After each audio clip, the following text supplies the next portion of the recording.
باللہ من الشیطان الرجیم بسم اللہ الرحمن الرحیم۔ میرا نام میاں علی سرور ہے اور یہ میرا آفیشیل یوٹیوب چینل ہے۔ بسم اللہ الرحمن الرحیم۔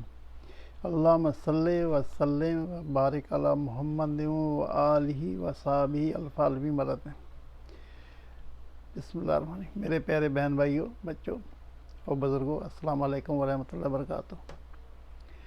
حسب دستور اللہ تعالیٰ نے مجھے توفیق دی اور میں جو ہے نا آج پھر ایک ویڈیو لے کے حاضر ہوا ہوں۔ امید کرتا ہوں کہ آپ کو پسند بھی آئے گی اور آپ لائک بھی کریں گے۔ تو چلتے ہیں۔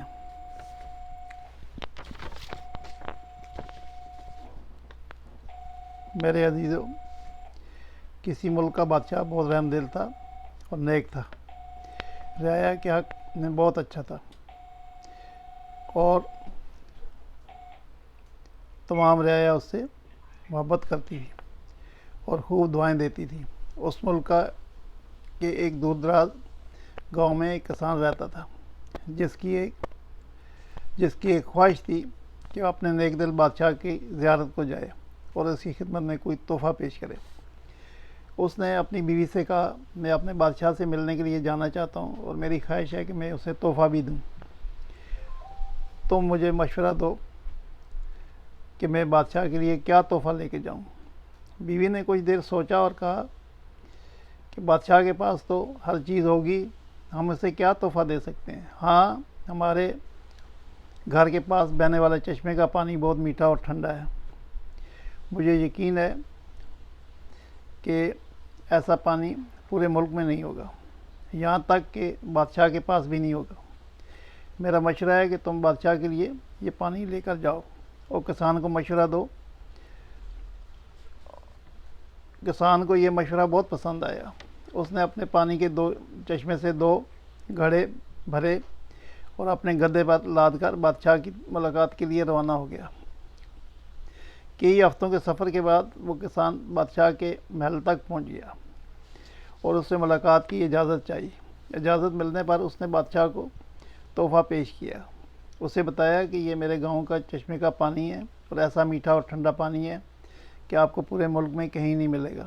بادشاہ کے ارشاد پر وزیر نے گھڑے کا ڈھکن اٹھایا۔ کئی ہفتوں سے اس سفر کی وجہ سے پانی میں بدبو پیدا ہو گئی تھی۔ وزیر نے بادشاہ کی طرف دیکھا تو بادشاہ نے اسے خاموش رہنے کا اشارہ کیا اور بآواز بلند کہا کہ ہم اس تحفے سے بڑے خوش ہوئے۔ اس نے وزیر کو حکم دیا کہ اس کسان کے گھڑے کو سونے سے بھر دیا جائے۔ کسان بہت خوش ہوا۔ بادشاہ نے وزیر کو بلا کر چپکے سے کہا، پانی کو گرا دینا اور کسان کو اس راستے سے گزارنا جہاں ہمارے چشمے ہیں، تاکہ اس کو علم ہو کہ ہمارے پاس پانی کے کتنے چشمے ہیں اور ان کا پانی کتنا میٹھا اور ٹھنڈا ہے۔ چنانچہ کسان کو انعام دینے کے بعد ان چشموں کے پاس سے گزارا گیا تو وہ سمجھ گیا کہ اس کا تحفہ کتنا حقیر تھا، لیکن بادشاہ نے اسے حقیر تحفے کو بھی قبول کر کے اسے انعام سے نوازا۔ چنانچہ اس کے دل میں بادشاہ کے لیے محبت اور عقیدت اور بھی بڑھ گئی۔ تو میرے عزیزوں، ہماری یہ باتوں کا بھی یہی حال ہے۔ ہم جو ٹوٹی پھوٹی عبادت کرتے ہیں تو ہم اپنی عبادت کو بہت اچھا سمجھتے ہیں اور اپنے مالک کی خدمت میں پیش کرتے ہیں۔ انہیں باتوں کی حقیقت معلوم ہونے کے باوجود نہ صرف وہ مالک انہیں باتوں کو قبول کرتا ہے بلکہ انعام کے طور پہ بے شمار نعمتوں سے بھی نوازتا ہے، حالانکہ اسے ہماری عبادتوں کی کوئی ضرورت نہیں ہے۔ خالق کائنات کی عبادت کے لیے تو اس کے لاکھوں کروڑوں فرشتے ہی کافی ہیں۔ ذرا سوچئے، اگر ہم اس ٹوٹی پھوٹی عبادت کو پیش کر کے اس کی نعمتوں کو حاصل کرنے والے بھی نہ بنیں تو دنیا میں ہمارے جیسا بد نصیب کوئی نہ ہوگا۔ کس قدر دلچسپ اور انوکھی بات ہے کہ عطا کرنے والے کی ذات اقدس تو ہر وقت دینے کے لیے تیار ہے، لیکن ہمارے پاس لینے کے لیے وقت نہیں ہے۔ کاش اس بات کو ہمیں سمجھ میں آ جائے، ورنہ اس جہان فانی سے جانے کے بعد سمجھ آ جائے گی تو بہت دیر ہو چکی ہوگی۔ ہمیں ابھی سے سوچنا ہوگا۔ اللہ تعالیٰ ہم سب کو 5 وقت کا نمازی بنائے، نیک ہدایت دے، عطا فرمائے، آمین یا رب العالمین۔